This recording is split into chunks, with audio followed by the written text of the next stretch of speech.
ضروری۔ مولانا مسعودی مرحوم کے لیے یہ بھی ایک بڑی خوشخبری تھی۔ مجھے اپنی قسمت اور نصیب کی گردش کا کوئی اندازہ نہیں تھا۔ میں ذہنی طور FA انگریزی کی تیاریوں کے بارے میں سوچ رہا تھا۔ اگر 2 سال اور مجھے مولانا مرحوم کا سایہ عاطفت سر پر رہتا اور سکون و یکسوئی کے ساتھ پڑھنے کا سلسلہ جاری رہتا تو یوں دل کی تمنائیں پوری ہو جاتی اور مولانا مرحوم نے جو فرمایا تھا وہ فرمان بھی پورا ہو جاتا۔ مگر اللہ تعالیٰ کی مشیت اور مرضی کچھ اور تھی۔ میں سوچ بھی نہیں سکتا تھا کہ مولانا مسعودی مرحوم کو میرے بارے میں کوئی دل میں غبار پیدا کر سکتا ہے اور وہ اس نازک ترین مرحلے پر مجھے اپنی نظروں سے اوجھل کر دیں گے۔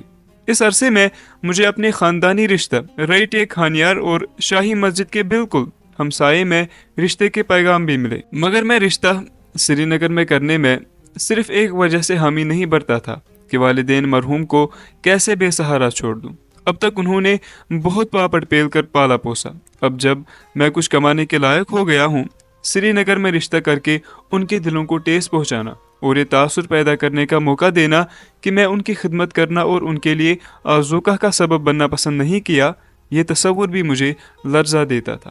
انہی ایام میں جماعت اسلامی سے وابستہ تجر شریف کے ایک استاد مولوی غلام احمد خاکی مرحوم ایک روز شاہی مسجد میں مجھ سے ملنے آئے اور انہوں نے تجر شریف میں رشتہ کے بارے میں مشورہ دیا۔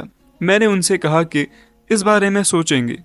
ادھر مولانا مسعودی مرحوم کے والد بزرگوار مرحوم احمد شاہ مسعودی کی آنکھوں کا آپریشن ہوا اور مولانا مرحوم نے ان کی عیادت اور مریض کے لیے پرسکون ماحول فراہم کرنے کے لیے ڈل گیٹ میں ہاؤس بوٹ کا انتظام کروا کے وہی قیام کیا۔ اس عرصے میں ان کو بتایا گیا کہ علی شاہ گیلانی چونکہ جماعت اسلامی کے اجتماعات میں جاتے ہیں اور جماعت سے وابستہ افراد اکثر و بیشتر ان کے پاس آتے ہیں، مجاہد منزل نیشنل کانفرنس کا مرکزی دفتر ہونے کے بجائے پاکستان نوازوں کا اڈہ بن گیا ہے، اس لیے ان کو اب رخصت کیا جانا چاہیے۔ میں کسی فرد کا نام نہیں لوں گا، مگر تنظیم سے وابستہ افراد جتنے بھی ان سے ملنے جاتے ہوں گے سب کا اندازی کلام یہی ہو سکتا ہے۔ مجاہد منزل میں فی الواقع جماعت سے وابستہ افراد آتے تھے۔ محمد یعقوب رفیقی ایک روز بڑے اضطراب اور بے چینی کی کیفیت میں بالفعل روتے ہوئے آئے۔ اس سے پہلے روز اجتماع میں تھے، اب اجتماع سے فارغ ہو کر ایک دوسرے کی یاد نے اتنا بے قرار بنا دیا کہ دیوانہ باد چلے آئے۔ اس وقت وہاں کچھ افراد ارد گرد بیٹھے تھے، انہوں نے بھی اس صورت کو دیکھا اور یہ تاثر لیا ہوگا کہ یہاں تو کچھ اور ہی مناظر دیکھنے میں آتے ہیں۔ اسلام اور پھر پاکستان کے ساتھ نظریاتی اور ذہنی وابستگی کا برملا مظاہرہ ان کی سیاست اور پالیسی کے منافی تھا۔ مولانا مسعودی مرحوم بڑے مضبوط دل گردے کے مالک تھے، مگر آخر کار بشر ہی تھے، اور مرحوم شیخ محمد عبداللہ کا اثر ان پر بہت غالب تھا۔ وہ لازماً یہ سوچ رہے ہوں گے کہ جو افراد میرے سامنے یہ باتیں کر رہے ہیں وہ مرحوم شیخ صاحب کے سامنے بھی لازماً اس انداز کی باتیں دہراتے ہوں گے، اور تنظیم کے سب سے بڑے ذمہ دار جنرل سیکریٹری کے سائے تلے اس قسم کا ماحول بنایا جا رہا ہو۔ مرحوم شیخ صاحب اس کا کیا اثر لیں گے اور وہ میرے بارے میں کیا سوچ رہے ہوں گے؟ کہیں اس میں سرکاری مخبری کا دخل بھی تو نہیں تھا؟ چنانچہ خود ان کے میرے بارے میں خواب اور ارادے اس پروپیگنڈا مہم کے آگے ہلکے پڑ گئے، اور انہوں نے بغیر کسی تعامل کے اس وقت کے انسپیکٹر سکولز مرحوم نور الدین کو بلاوا بھیجا اور ان سے کہا کہ گیلانی کو ان کے گھر یعنی مڈل سکول بمئی سوپور تبدیل کر کے بھیج دیا جائے۔ مولانا کے حکم کے آگے کس کی مجال تھی کہ نہ کرتا۔ مجھے روگناتھ مندر مڈل سکول میں آرڈر ملا کہ فوری طور بومئی سوپور مڈل سکول جوائن کیا جائے، درمیان میں کوئی وقفہ اور رخصت کی گنجائش نہیں ہے۔ چنانچہ میں مولانا مرحوم سے ملے بغیر مجاہد منزل سے ہمیشہ کے لیے رخصت ہو گیا۔ مرحوم غلام الدین گھانی جو مولانا کی طویل غیر موجودگی میں مولانا کی ہدایت کے مطابق میرے لیے گھر سے کھانا پکا کر لاتے تھے، کیونکہ میں اکیلا ان ایام میں مجاہد منزل میں رہتا تھا، ان سے بھی رخصت لینے کا موقع نہیں ملا۔ ان کے بڑے احسانات تھے، اللہ تعالیٰ ان کی مغفرت کرے اور ان احسانات کے بدلے ان کو اجر عظیم عطا کرے۔ مجاہد منزل میں محمد ابراہیم نام کا چوکیدار ہوا کرتا تھا، اس موقع پر اس کے تیور بھی بدل گئے تھے۔ یہ آپ گزشتہ صفحات میں پڑھ چکے ہوں گے کہ ہم لوگ 50 عیسوی میں ہی ہجرت کر کے ڈورو آ گئے تھے۔